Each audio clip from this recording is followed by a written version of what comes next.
নমস্কাৰ welcome back to my YouTube channel ITI MCQ আজি তোমালোকৰ মাজলৈ ওয়াৰ্কশপ ক্যালকুলেশন এন্ড সায়েন্সৰ ভাৰত স্কিলৰ সলভ কৰা কিছুমান কোৱেশ্চন আনসাৰ লৈ আহিছো তাৰে ফাৰ্স্ট কোৱেশ্চনটো আছে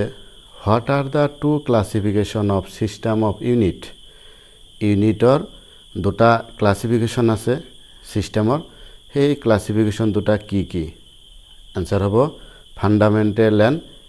derived fundamental and derived all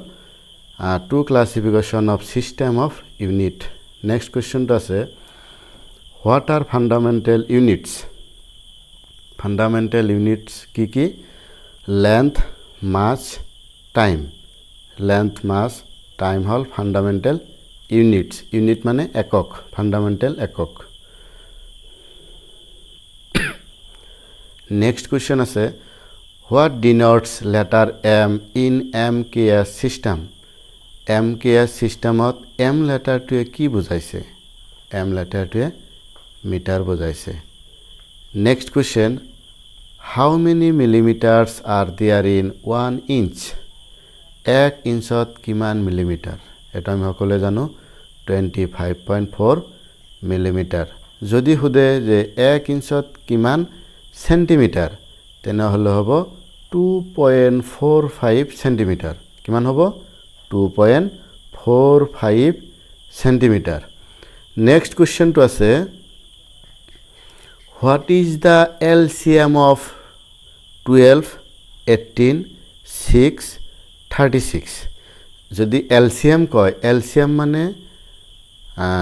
lowest common multiplication মানে মাল্টিপ্লায়ার লোয়েস্ট কমন multiplication ইয়াৰ কেনেকৈ ওলাইটো সোয়া ইয়াতে আছে 12 18 6 36 এইখিনি আমি তলত ধুনিয়াকৈ কৰি বুজাই দিছো সোয়া এলসিএম টু 5 নম্বৰ কোশ্চেনৰ আনসাৰটো এলসিএম যেতিয়া কৰিম তেতিয়া আমাৰ গুটেইখিনি 12 18 6 36 এইখিনি 2 দি যাব 3 দি যাব 3 দি তাৰ পিছত 2 দি এনেকৈ এই 2 3 3 2 এইখিনি পূৰণ কৰি যি হ'ব আনসাৰ হ'ব 36 নিশ্চয় আমি বুজি পাইছো 5 নম্বৰ কোশ্চেন গল 6 নম্বৰ কোশ্চেনটো হ'ব what is the HCF 18 42 24 HCF highest common factor to 18 42 আৰু 24 ৰ কিমান হ'ব এটা আমি কেনেকৈ ওলাম ইন্ডিভিজুয়ালি ওলাম এটা এটাকে আমি ডিভাইড কৰিম হৰণ কৰিম কেনেকৈ সোয়া তলত আমাৰ কৰি দিয়া আছে ধুনিয়াকৈ এটো সোয়া 6 নম্বৰ আনসাৰ 18 42 24 18 কেনেকৈ লৈছো 2 3 3 ইফালে 42 24 এটা আমি কি কৰিম 18 বেলেগকে লিখিম বেলেগকে কিমান কিমান গৈছে এখিনি লিখিলো ইনটু কৰি 42 দি ইকুৱেল দি কিমান কিমান গৈছে লিখিলো 24 দি ইকুৱেল দি কিমান কিমান গৈছে লিখিলো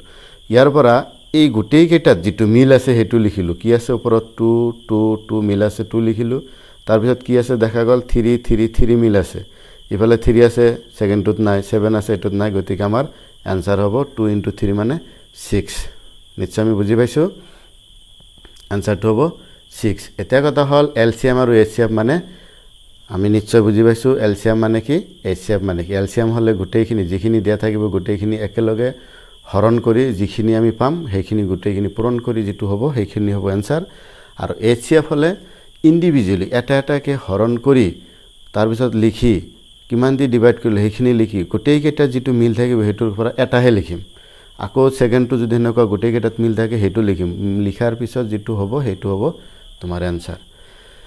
তাৰ পিছত কৈছে what is the improper fraction for the given mixed fraction 7 into 3 by 7 improper fraction ওলাব দিছে given mixed fraction improper fraction হোৱাৰ লগে লগে যেটো ওপৰৰ যেটো ডিজিট থাকিব হেতু সদায় কি হ'ব ডাঙৰ হ'ব তলৰটো সৰু হ'ব প্ৰপাৰ হলে ওপৰৰটো তোমাৰ সৰু হ'ব তলৰটো ডাঙৰ হ'ব মিক্স কৰাৰ লগে লগে এনেকুৱা মিশ্ৰ সংখ্যা বুলি কয় এটা 7 into 7 ইয়াত ধুনিয়াকৈ মই তলত বুজাই দিছো সোয়া 7 into 7 7 7 যায় 49 প্লাস উপৰৰ 3 টো এনেকৈ প্লাস হ'ব তলৰ 7 জি থাকে হেতু এজ ইট ইজ থাকে 49 plus 3 কিমান হল 52/7 বুজি পাইছা নিশ্চয় এনেকুৱাকে মিক্স নাম্বাৰৰ পৰা ইম্প্ৰপাৰ নাম্বাৰ কৰা হয় এটোৰ আনসাৰ হ'ব 52/7a নেক্সট কোৱেশ্চন আছে কনভাৰ্ট ডেসিমেল 0.0006592 টু ফ্ৰেকশন ফ্ৰেকশন ওলাব দিছে ইয়াৰ সহজ নিয়মটো হল তলত আমি দিছো ধুনিয়াকে বুজাই ফ্ৰেকশনটো হ'ব 0.00659 যেটো পয়েন্ট আছে হেতু আমি সদায় 1 বুলি ধৰিম আৰু বাকি কেইটা সংখ্যা আছে 6টা সংখ্যা আছে 6টা 0 দিম তাৰ পিছত যি কেইটা সংখ্যা আছে সংখ্যা কেইটাৰ আগত 0 থকাৰ কোনো ভ্যালু নাই গতিকে আমি 0 কেইটা নিলিখো 659 হেখিনি লিখিলো এইটোই হ'ব তোমাৰ आंसर आंसरটো হ'ব 659/1 6টা 0 যেহেতু 6টা পয়েন্টৰ পিছত 6টা সংখ্যা আছে সেই হিচাপত এটো হ'ব आंसर নিশ্চয় আমি বুজি পাইছো এইখিনি বস্তু এতিয়া তাৰ পিছত কোৱেশ্চন নম্বৰ আছে 9 সিম্পলিফাই 3/4 + 2/5 - 5/2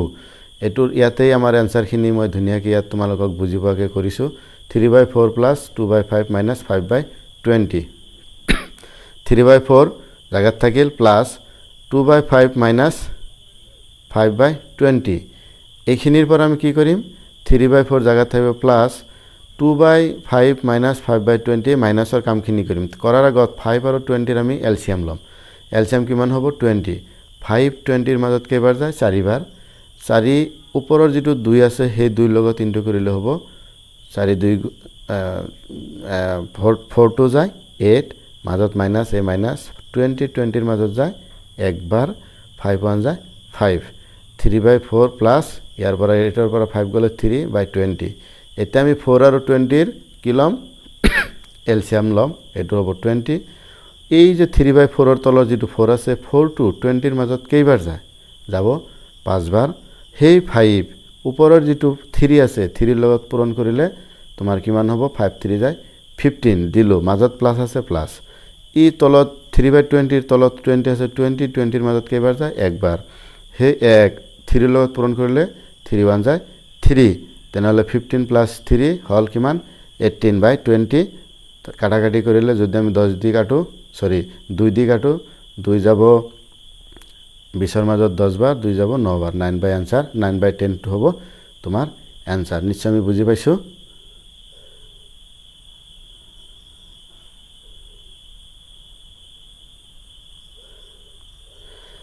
নেক্সট কোৱেশ্চন আছে ডিভাইড 20/31 ডিভাইড 15/62 এটো সহজ তলত आंसरটো দিয়া আছে 20/31 divided by 15/62 এটো 20/31 জাগাত থাকিব হৰণটো আমি কি কৰি দিম পূৰণ কৰি দিম পূৰণ কৰাৰ লগে লগে 15 টো তলত আহিব 62 টো ওপৰত যাব তাৰপিছত কাটাকাটি কৰিলে आंसरটো হ'ব 8/3 তাৰ পিছৰ কোৱেশ্চনটো আছে what is da product of 0.003 into 0.5 এটা আমি কৰিছো ইয়াত 0.003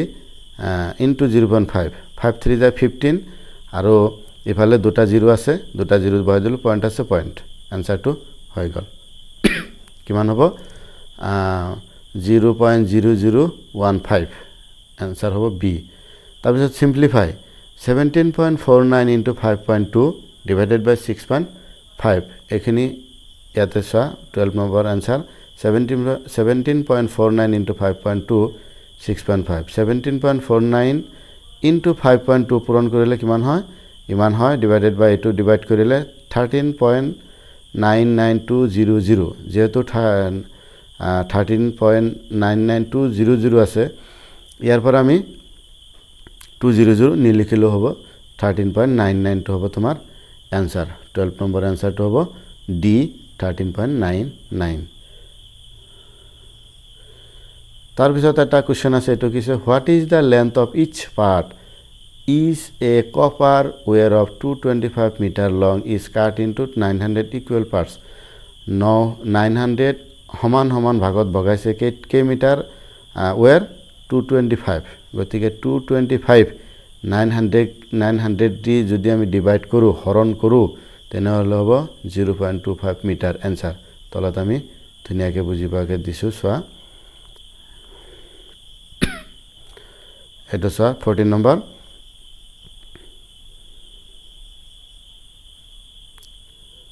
13 নম্বৰ 900 ডিভাইডেড বাই 225 এইটো যাব 0.25 বাৰ হা তো কৰি দি আছে তাৰ পিছৰ কোৱেশ্চনটো আছে square root what is the square root of 529 square root কিমান হ'ব স্কয়াৰ ৰুট কোৱাৰ লগে লগে হেতু আমি কি কৰিম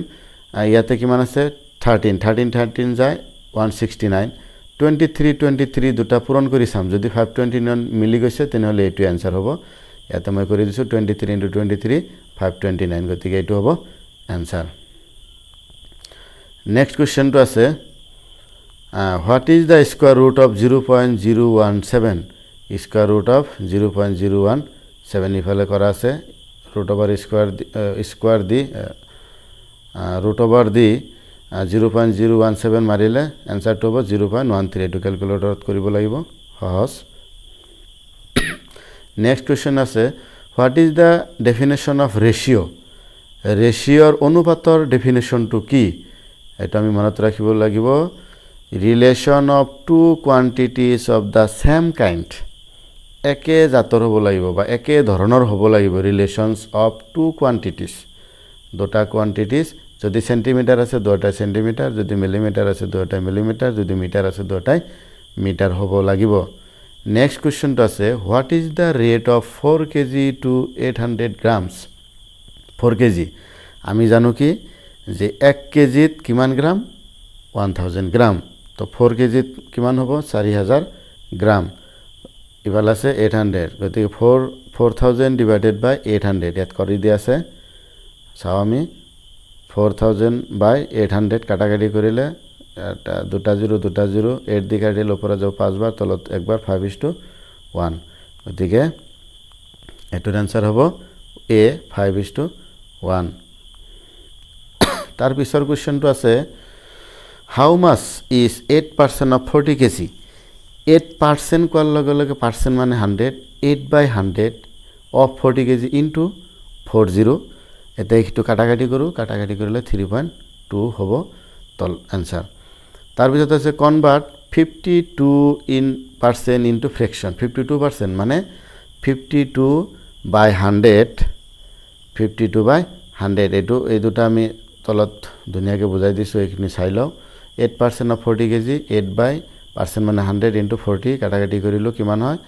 8/40 into 40 ওপৰত এটো 8 into 40 মানে 320/100 কাটাকাটি কৰিলে 3.2 आंसर 20 নম্বৰটো আছে 52% into fraction 52/100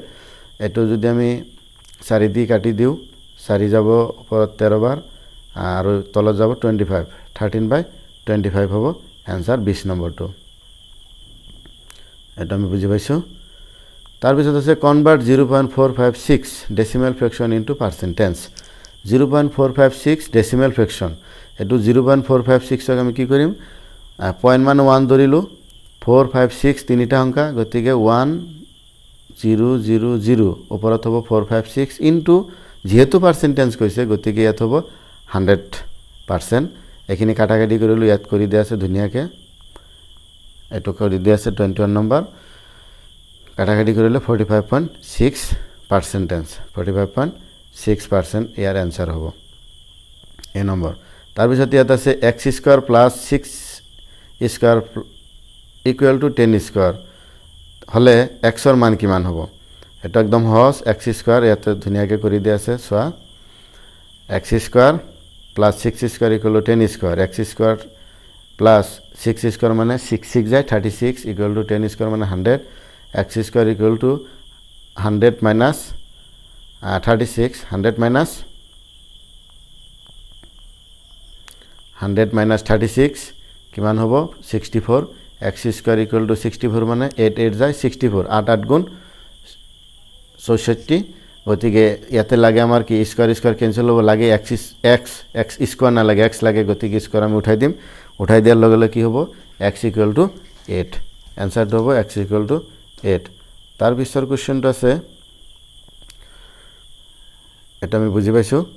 22 নম্বৰটো 23 নম্বৰটো আছে what is the square root of decimal number 550 into 37 21 নহয় 22 নহয় 23 পইণ্ট যেহেতু আগত আমি কৰিছো 550 হলে 23 হয় 529 হলে গতিকে 23.46 ৰ লগত আমি 23.46 into 23.46 পূৰণ কৰিলে 553 into 37 হ'ব এনসাৰটো হ'ব ডি তাৰ পিছত কোৱেশ্চনটো আছে এটো আমি কৰিছো 23 নম্বৰ পূৰণ কৰি চাইছো এনসাৰটো হৈ গল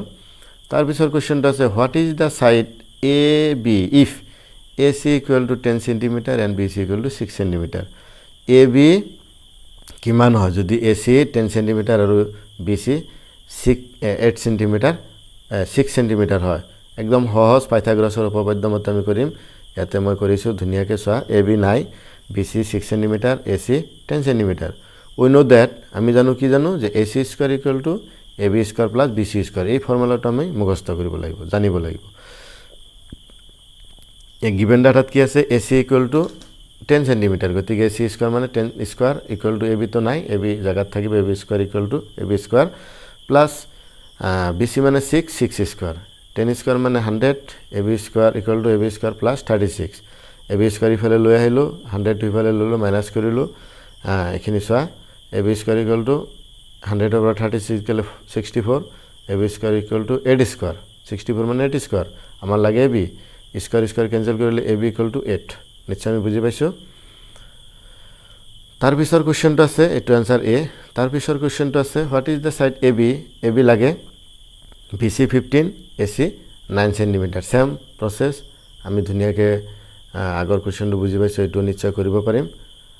সো আনসাৰটো হ'ব 12 cm 27 টো এটো AC লাগে একই নিয়ম ফৰ্মুলা একই